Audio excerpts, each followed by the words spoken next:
What's up, everybody? Welcome back to the channel where I share my success story as it unfolds. I'm Granford, and today we're going to be talking about failure. Um, what is it? Why do we go through it? What the failures I've gone through. Again, this is not education for anybody. I mean, take it for what you will, but this is just me explaining what I've dealt with in my life. If that means anything to you, if that helps you at all, if it says anything to you, great. But I'm in no position to be teaching anybody else how to be successful in anything. I'm trying to learn it myself. As I go along, I share what I know, what I learn. If it helps you, great. That's the hope. But moving on. So, what is failure? Drop my notes. I think it depends on how you define that word. I think different people define it different ways. You can find all kinds of great quotes on the word failure. Some people will define it as the end, like total end, and then some people will define it as a temporary defeat. And so whichever way you define that word failure, if it's a total end, then I believe you never truly fail until you truly give up. And if it's a temporary defeat, well then I'll keep failing. I'll fail every time, but I get right back up and get after it. And so today we're going to be talking a little bit about some of those failures. I've had plenty of them. And so we're just going to go down the line. I do like, there's a quote by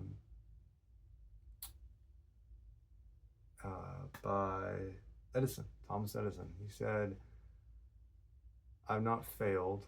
It's something like this. I may butcher it, but it goes, "I have not failed. I've just found 10,000 ways it won't work." I like that. But again, that's defining the word failure as a total end. So I'm not sure which side of the fence I'm on yet, but either way. So yeah, how the failing started for me. In July of 2021, that's where I was in Germany, and I decided, okay, I was going to change my life. I was going to become an entrepreneur. I was going to, control my own destiny. And the first big thing that really caught my eye was commercial real estate. Let's just say I've been working on that since then. Haven't got very far with it, but that's the goal. It's part of the big goal is to invest a lot of my time and money into commercial real estate to build true wealth. That's where I believe true wealth is built, at least for me. But I knew I was gonna have to do something before that, and so business-wise. And so the first thing I decided to do was pressure washing. When I got home, I bought a bunch of equipment, spent a bunch of money on it, got everything. I wrote an entire manual on how to do it. Started it, and I quickly found out that securing customers was the hardest part of it. Like it was even harder than doing the job itself. Going out and trying to find customers, and I spent days. I say days, right? Not weeks, not months, but days, going out and asking a bunch of different businesses to come and take care of their property. Didn't get very far. I got one customer in a few weeks maybe, and so I quit. I essentially decided that, well, it's not the right market. This type of service is too expensive, or there's already too many people doing it. It's not going to work. So I stopped, and I did the thing, the typical entrepreneur thing. I found something else. The next thing I found Amazon. Amazon was one of the big moves for me. Spent thousands of dollars in that, or put thousands of dollars into that. I bought like a little children's pop-it bag. It was one of those hip toys. I didn't know that at the time. I didn't do the right amount of research. Learned how to do it on YouTube, and I just went for it. Lost most of all that money. Spent $5,000 on a course to learn. Great course, but I didn't have any more money to spend on inventory. And so I quit that. I believed it would have worked. I just didn't have the money to spend on inventory, so I quit that. Um, I I joined a group to become an insurance agent, life insurance salesman, rather. Quickly found out as a recruiter in the Army I wasn't gonna have time to do that either. Um, so I gave up on that pretty quickly. I started doing websites. I like doing things on computers, building things. No coding, just building spreadsheets, sites, different things like that. That easy put together things. Found out there was money involved in that. I needed to spend money in that. Marketing is difficult. All these things. I relatively quickly kind of jumped out of that one. And then the biggest one the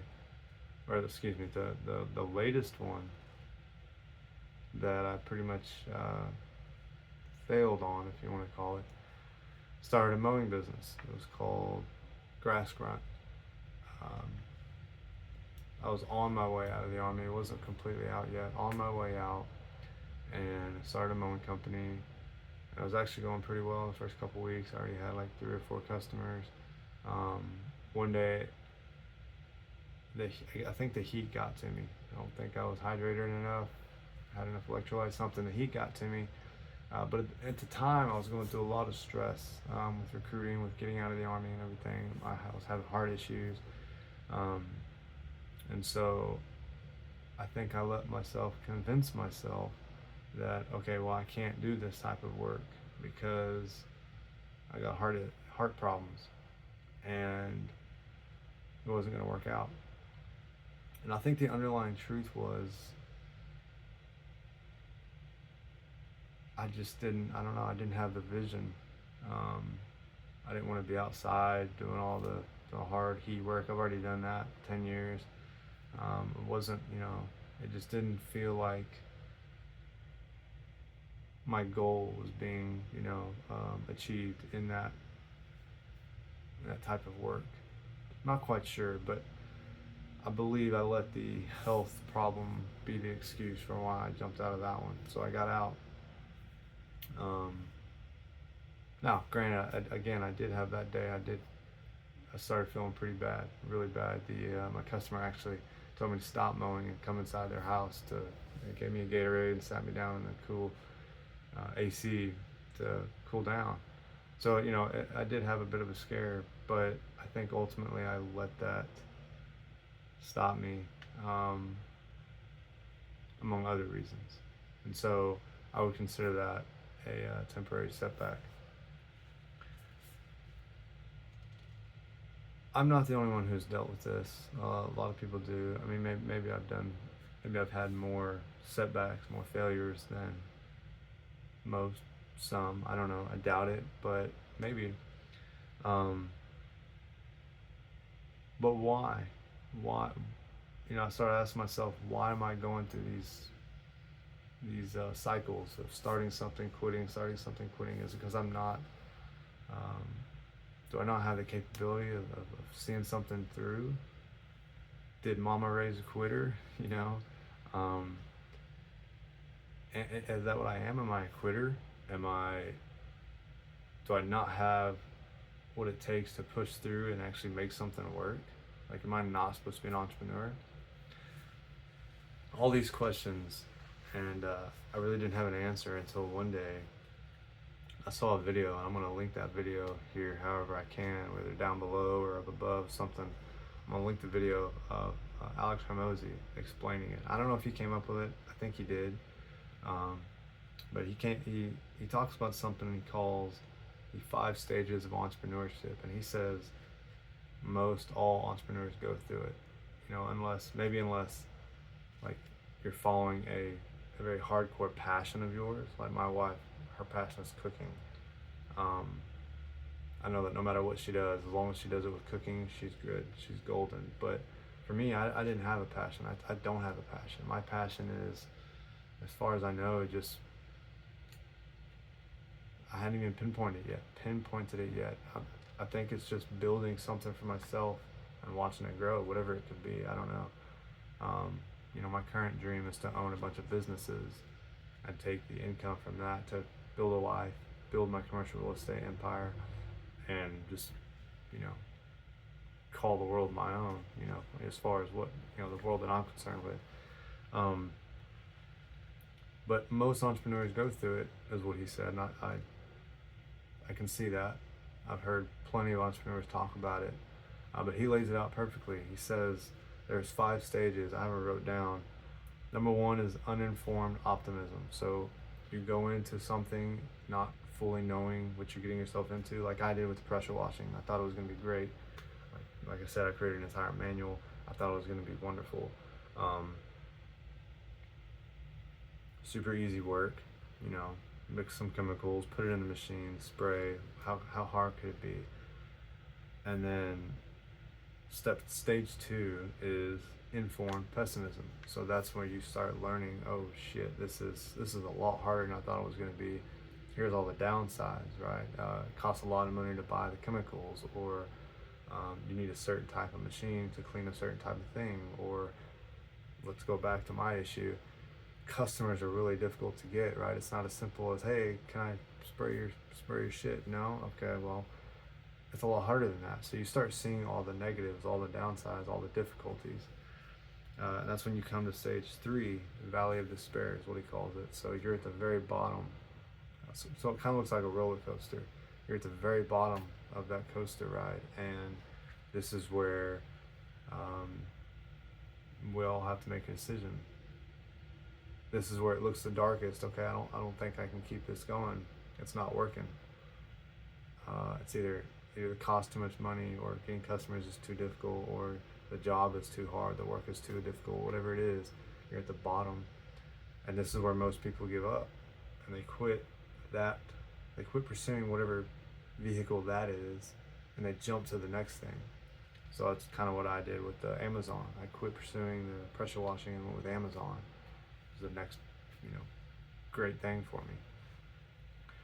And so at the bottom of the Valley of Despair, if you push through that though, and you start going up, he calls it the 4th stage, which is informed optimism. And this is where you start learning, you know the bad things, but you know how to control some of those bad things to where you see the good in, whatever endeavor you're pushing through with. And I feel like that's where I'm at right now with the mattress business, right? So I think my Valley of Despair was the fact that I was gonna have to spend, $16,000 on inventory, and still having to spend money, right? There's ads, there's all kinds of, bills and all kinds of stuff like that. And I wouldn't even say I'm completely out of the Valley of Despair yet, if I'm being honest. I think I'm on my way up, but there's still some of that fear lingering, and this is my opportunity to prove to myself and to prove to everybody else. Not that I need to prove it to anybody else, but definitely need to prove it to myself. I think I need to prove it to my wife. I think that would help her a lot. But it's my opportunity to push through and start going up on that coaster ride. And so that's the plan. And then once you get, beyond the uphill portion, that's what he calls goal achievement. That's where you've accomplished whatever it is you're trying to accomplish. It's not to say that everything is easy from then on, but it is to say that you become stronger, you've gotten better, you got to the other side, and your next obstacle is going to be easier to overcome, hopefully. So that's the 5 stages that he talks about when it comes to entrepreneurial, I guess the journey of entrepreneurship. That's what I've been going through for years. That's what I'm going through now. What that did for me though, hearing that from him, it let me know that yes, I am still, made for this. This is my calling. I am supposed to be an entrepreneur. I do have what it takes. The very fact that I keep going is what tells me I have what it takes. Is what tells me this is what I'm supposed to do. And it's not about finding the